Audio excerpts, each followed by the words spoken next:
ನಮಸ್ಕಾರ ಸ್ನೇಹಿತರೆ, ವಿಶ್ವವಾಣಿ ಟಿವಿ ಸ್ಪೆಷಲ್ಗೆ ಸ್ವಾಗತ. ನಾನು ಸುಜಯ್ ರಾಜ್. ಸ್ನೇಹಿತರೆ, ನಮ್ಮ ಟೀಮ್ ಇಂಡಿಯಾಗೆ ಅದು ಯಾವ ಗರ ಬಡ್ದಿದೆಯೋ ಗೊತ್ತಿಲ್ಲ, ಐರ್ಲೆಂಡ್ ಮತ್ತೆ ಇಂಗ್ಲೆಂಡ್ ಟೀಮ್ ವಿರುದ್ಧ ಹೀನಾಯವಾಗಿ ಸೋತು ಇದ್ದ ಬದ್ದ ಮರ್ಯಾದೆ ಎಲ್ಲ ಸದ್ಯಕ್ಕೆ ಕಳ್ಕೊಂಡು ಕೂತಿದೆ. ಅಫ್ಕೋರ್ಸ್ ಹೇಳ್ಕೊಳ್ಳೋದಕ್ಕೆ ನಮ್ಮ ಟೀಮ್ ಇಂಡಿಯಾ ವರ್ಲ್ಡ್ ಕ್ರಿಕೆಟ್ ಅಲ್ಲೇ ಅತ್ಯಂತ ಬಲಿಷ್ಠ ತಂಡಗಳಲ್ಲಿ ಒಂದು. ಸುಮ್ನೆ ಬಲಿಷ್ಠ ತಂಡ ಅಂತ ನಾನು ನಾಮಕಾವಸ್ಥೆಗೆ ಹೇಳ್ತಾ ಇಲ್ಲ, ಅಥವಾ ನಮಗೆ ನಾವೇ ಬೆನ್ ತಟ್ಕೊಳ್ತಾ ಇಲ್ಲ. ನಮ್ಮವರ ಸ್ಟ್ಯಾಟಿಸ್ಟಿಕ್ಸ್ ಕೂಡ ಅದನ್ನೇ ಸಾರಿ ಹೇಳುತ್ತೆ. ಒಂದು ಸಲ ಅಲ್ಲ, ಸತತವಾಗಿ 2 ಸಲ T20 ವರ್ಲ್ಡ್ ಕಪ್ ಗೆದ್ದಿರುವಂತಹ ಚಾಂಪಿಯನ್ಸ್ ತಂಡ ಅಂತಂದ್ರೆ ಅದು ಟೀಮ್ ಇಂಡಿಯಾ. ಆದ್ರೆ ಇದೇ ಟೀಮ್ ಇಂಡಿಯಾ ಸದ್ಯಕ್ಕೆ ಬ್ರಿಟನ್ ಪ್ರವಾಸದಲ್ಲಿ ಒಂದರ ಹಿಂದೆ ಒಂದರಂತೆ T20 ಸರಣಿ ಸೋಲಿನ ಆಘಾತವನ್ನ ಅನುಭವಿಸಿದೆ. ಮೊದಲು ಐರ್ಲೆಂಡ್ ವಿರುದ್ಧ 0-2 ಅಂತರದ ಮುಖಭಂಗ, ನಂತರ ಇಂಗ್ಲೆಂಡ್ ವಿರುದ್ಧ 5 ಪಂದ್ಯಗಳ T20 ಸರಣಿಯಲ್ಲಿ 0-4 ಅಂತರದ ಹೀನಾಯವಾದ ಸೋಲು. ಒಂದು ಪಂದ್ಯ ಮಳೆಯಿಂದ ರದ್ದಾದ್ರೂ ಕೂಡ ಭಾರತ ತಂಡದ ಪ್ರದರ್ಶನ ನೋಡ್ತಾ ಇದ್ರೆ ಆ ಪಂದ್ಯದಲ್ಲೂ ಟೀಮ್ ಇಂಡಿಯಾ ಗೆಲ್ಲೋ ಚಾನ್ಸ್ ಅಂತೂ ಇರಲಿಲ್ಲ. ಅಂಡ್ ಬೈ ದ ವೇ, ನಿಮ್ಮಲ್ಲಿ ಎಷ್ಟು ಜನ ಈ ಐರ್ಲೆಂಡ್ ಮತ್ತೆ ಇಂಗ್ಲೆಂಡ್ ವಿರುದ್ಧದ ಇಂಡಿಯನ್ ಟೀಮ್ನ ಈ ಸೀರೀಸ್ಗಳನ್ನ ನೋಡಿದಿರೋ ನನಗಂತೂ ಗೊತ್ತಿಲ್ಲ. ಬಿಕಾಸ್ IPL ಅಲ್ಲಿ RCB ಗೆದ್ದ ಮೇಲೆ ನಮ್ಮ IPL ಫ್ಯಾನ್ಸ್ಗಳು ಈ ಅಂತಾರಾಷ್ಟ್ರೀಯ ಕ್ರಿಕೆಟ್ ಬಗ್ಗೆ ಎಷ್ಟರ ಮಟ್ಟಿಗೆ ಆಸಕ್ತಿ ಇಟ್ಕೊಂಡಿದಾರೋ ಗೊತ್ತಿಲ್ಲ. ಬಟ್ ಇದು ತುಂಬಾನೇ ಇಂಪಾರ್ಟೆಂಟ್ ವಿಷಯ. ನಮ್ಮ ಟೀಮ್ ಇಂಡಿಯಾ ಅಂದ್ರೆ ಬಲಿಷ್ಠ ತಂಡ ಅನ್ಸ್ಕೊಂಡಿರುವಂತಹ ಟೀಮ್ ಇಂಡಿಯಾ ಸದ್ಯಕ್ಕೆ ಐರ್ಲೆಂಡ್ ಮತ್ತೆ ಇಂಗ್ಲೆಂಡ್ ವಿರುದ್ಧ ಹೀನಾಯವಾಗಿ ಸೋತಿದೆ. ಹಾಗಾದ್ರೆ ನಮ್ಮ ವಿಶ್ವ ಚಾಂಪಿಯನ್ಸ್ಗೆ ಏನಾಯ್ತು?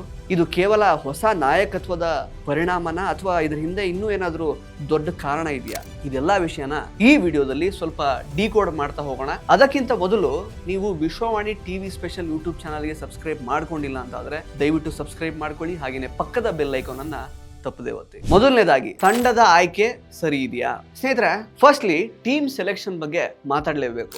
ಭಾರತೀಯ ತಂಡಕ್ಕೆ ಸದ್ಯಕ್ಕೆ ಆಯ್ಕೆ ಆಗೋದಕ್ಕೆ ದೇಶೀಯ ಕ್ರಿಕೆಟ್ ಗಣನೆಗೆ ಬರ್ತಾ ಇದೆಯಾ, ಅಥವಾ IPL ಪ್ರದರ್ಶನ ಮಾತ್ರ ಸಾಕಾಗುತ್ತಾ? ಬಿಕಾಸ್ ಈ ತರದ ಪ್ರಶ್ನೆ ಹಲವು ವರ್ಷಗಳಿಂದ ಕೇಳಿ ಬರ್ತಾನೆ ಇದೆ. ಈ ಸಲ ಈ ಪ್ರಶ್ನೆ ಕೇಳೋರ ಸಂಖ್ಯೆ ಇನ್ನಷ್ಟು ಜೋರಾಗಿದೆ. ಯಾಕೆ ಅಂತಂದ್ರೆ IPL ನಲ್ಲಿ ಅತ್ಯುತ್ತಮ ಪ್ರದರ್ಶನ ನೀಡಿದ ಕೆಲವೊಂದಷ್ಟು ಆಟಗಾರರಿಗೆ ಟೀಮ್ ಇಂಡಿಯಾದಲ್ಲಿ ಸ್ಥಾನನೇ ಸಿಕ್ಕಿಲ್ಲ. ಎಕ್ಸಾಂಪಲ್, RCBಗೆ ಸತತವಾಗಿ ಪ್ರಶಸ್ತಿಗಳನ್ನ ಗೆಲ್ಲಿಸಿಕೊಟ್ಟಂತಹ ನಾಯಕ ರಜತ್ ಪಟಿದಾರ್ ಉತ್ತಮ ಬ್ಯಾಟಿಂಗ್ ಮತ್ತು ನಾಯಕತ್ವವನ್ನ ಪ್ರದರ್ಶನ ಮಾಡಿದ್ರು ಕೂಡ ಪ್ಲೇಯಿಂಗ್ 11 ನಲ್ಲಿ ಅವರಿಗೆ ಸೆಲೆಕ್ಷನ್ ಆಗಲಿಲ್ಲ. ಇನ್ನೊಂದ್ ಕಡೆ ಅನುಭವಿ ಫಾಸ್ಟ್ ಬೌಲರ್ ಆಗಿರುವಂತಹ ಭುವನೇಶ್ವರ್ ಕುಮಾರ್ ಅವರನ್ನ ಸೆಲೆಕ್ಟರ್ಸ್ ಗಳು ಕನ್ಸಿಡರೇ ಮಾಡಲಿಲ್ಲ.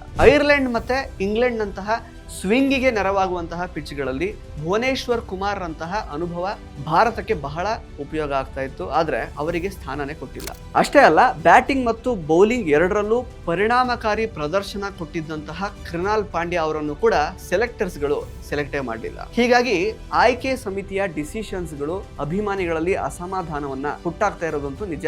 ಇದ್ರ ಬಗ್ಗೆ ನಿಮ್ಗೇನ್ ಅನ್ಸುತ್ತೆ ಅಂತ ದಯವಿಟ್ಟು ಕಮೆಂಟ್ ಮಾಡಿ. ಎರಡನೇದಾಗಿ, ಸೋಲಿಗೆ ನೈಜ ಕಾರಣ ಏನು? ಇದೆಲ್ಲ ಓಕೆ, ಆದ್ರೆ ಸೋಲಿಗೆ ಬರೀ ಇದಷ್ಟೇ ಕಾರಣನ? ಸೆಲೆಕ್ಷನ್ ಪ್ರೋಸೆಸ್ ಮಾತ್ರ ಕಾರಣ ಆಯ್ತಾ? ಬಹುಶಃ ಇಲ್ಲ ಅನ್ಸುತ್ತೆ. ಇನ್ನೂ ದೊಡ್ಡ ಕಾರಣ ಇದೆ. ಅದೇನು ಅಂತ ಹೇಳ್ತೀನಿ ಕೇಳಿ. ಫಸ್ಟ್ ಆಫ್ ಆಲ್, ಫ್ಲಾಟ್ ಪಿಚ್ಗಳ ಮೇಲಿನ ಅತಿಯಾದ ಅವಲಂಬನೆ ಕಾರಣ ಅಂತ ಅನ್ಕೊಳ್ಬಹುದು. ಬಿಕಾಸ್ IPL ಅಲ್ಲಿ ಸುಮಾರು 2 ತಿಂಗಳು ನಡೆಯುವಂತಹ ಬಹುತೇಕ ಪಂದ್ಯಗಳು ಬ್ಯಾಟರ್ಗಳಿಗೆ ಅನುಕೂಲಕರವಾದಂತಹ ಫ್ಲಾಟ್ ಪಿಚ್ಗಳಲ್ಲೇ ನಡೆಯುತ್ತೆ. ಸೊ ಅದರಿಂದಾನೇ IPL ಅಲ್ಲಿ 220, 230, 250 ರನ್ಗಳು ಕೂಡ ಈಗ ಸರ್ವೇ ಸಾಮಾನ್ಯ ಸ್ಕೋರ್ಗಳಾಗ್ಬಿಟ್ಟಿದೆ. ಅಫ್ಕೋರ್ಸ್ ಈ ತರ ಯದ್ವಾ ತದ್ವಾ ರನ್ಸ್ ಬಂದಾಗ ಫ್ಯಾನ್ಸ್ಗೆ ಎಂಟರ್ಟೈನ್ಮೆಂಟ್ ಏನೋ ಸಿಗುತ್ತೆ. ಆದ್ರೆ ಅಂತಾರಾಷ್ಟ್ರೀಯ ಕ್ರಿಕೆಟ್ ಅಲ್ಲಿ ಇದೇ ಮಾದರಿಯ ಪಿಚ್ಗಳು ಯಾವಾಗಲೂ ಸಿಗಲ್ಲ ಅಲ್ವಾ? ಫಾರ್ ಎಕ್ಸಾಂಪಲ್, ಈಗ ಇಂಗ್ಲೆಂಡ್, ಐರ್ಲೆಂಡ್, ಆಸ್ಟ್ರೇಲಿಯಾ, ದಕ್ಷಿಣ ಆಫ್ರಿಕಾ ಈ ದೇಶಗಳ ಪಿಚ್ಗಳಲ್ಲಿ ಹೊಸ ಬಾಲು ಜಾಸ್ತಿ ಸ್ವಿಂಗ್ ಆಗುತ್ತೆ, ಸೀಮ್ ಮೂವ್ಮೆಂಟ್ ಜಾಸ್ತಿ ಇರುತ್ತೆ, ವೇಗ ಮತ್ತು ಬೌನ್ಸ್ ಹೆಚ್ಚಿರುತ್ತೆ. ಇಂತಹ ಪರಿಸ್ಥಿತಿಯಲ್ಲಿ ಬ್ಯಾಟರ್ಗಳ ನಿಜವಾದ ಸಾಮರ್ಥ್ಯದ ಪರೀಕ್ಷೆ ಆಗುತ್ತೆ. ಪ್ರಸಕ್ತ ಪ್ರವಾಸದಲ್ಲಿ ಭಾರತದ ಬ್ಯಾಟರ್ಗಳು ಇದೇ ಪರೀಕ್ಷೆಯಲ್ಲಿ ಸತತವಾಗಿ ಫೇಲ್ಯೂರ್ ಅನ್ನ ಕಂಡಿದ್ದಾರೆ. ಸೊ ಇದನ್ನ ಒಂದು ಪ್ರಮುಖ ಕಾರಣ ಅಂತ ಅನ್ಸ್ಕೊಳ್ಬಹುದು. ಇನ್ನೊಂದು, ಹೊಸ ಚೆಂಡು ಎದುರಿಸಲು ಪರದಾಟ. ನೀವು ರೀಸೆಂಟ್ ಮ್ಯಾಚ್ಗಳಲ್ಲಿ ಆಗಿದ್ದೇನು ಅಂತ ಕರೆಕ್ಟಾಗಿ ಅಬ್ಸರ್ವ್ ಮಾಡಿದ್ರೆ ಈ ವಿಷಯ ಗೊತ್ತಾಗಿರುತ್ತೆ.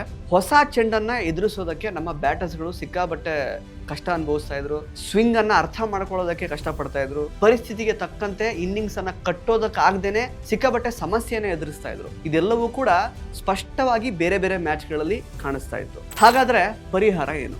ಮೊದಲನೇದಾಗಿ, IPL ಪಂದ್ಯಗಳಲ್ಲಿ ಎಲ್ಲಾ ಪಂದ್ಯಗಳು ಬ್ಯಾಟರ್ಗಳಿಗೆ ಮಾತ್ರ ಅನುಕೂಲ ಆಗುವಂತಹ ಪಿಚ್ಗಳಲ್ಲಿ ನಡೆಸಲೇಬಾರದು. ಕೆಲವೊಂದಷ್ಟು ಪಂದ್ಯಗಳು ವೇಗದ ಬೌಲರ್ಗಳಿಗೆ, ಇನ್ನೂ ಕೆಲವೊಂದಷ್ಟು ಸ್ಪಿನ್ನರ್ಗಳಿಗೆ, ಮತ್ತಷ್ಟು ಪಂದ್ಯಗಳು ಸ್ಪರ್ಧಾತ್ಮಕ ಪಿಚ್ಗಳಲ್ಲಿ ನಡೆಯೋ ತರ ಆಗಬೇಕು. ಇದರಿಂದ ಆಟಗಾರರು ವಿವಿಧ ಪರಿಸ್ಥಿತಿಗಳಿಗೆ ಹೊಂದಿಕೊಳ್ಳೋದಕ್ಕೆ ಒಂದು ಅವಕಾಶ ಸಿಕ್ಕಂಗಾಗುತ್ತೆ.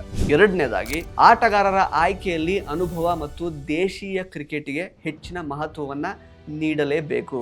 ಅದರ ಜೊತೆಗೆ ಅಂತಾರಾಷ್ಟ್ರೀಯ ಪಂದ್ಯಗಳಿಗೆ ಸೆಲೆಕ್ಟ್ ಆಗೋದಕ್ಕೆ IPL ಪ್ರದರ್ಶನ ಪ್ರಮುಖವಾಗಬಹುದು, ಆದ್ರೆ ಅದೊಂದೇ ಮಾನದಂಡವಾಗಬಾರದು.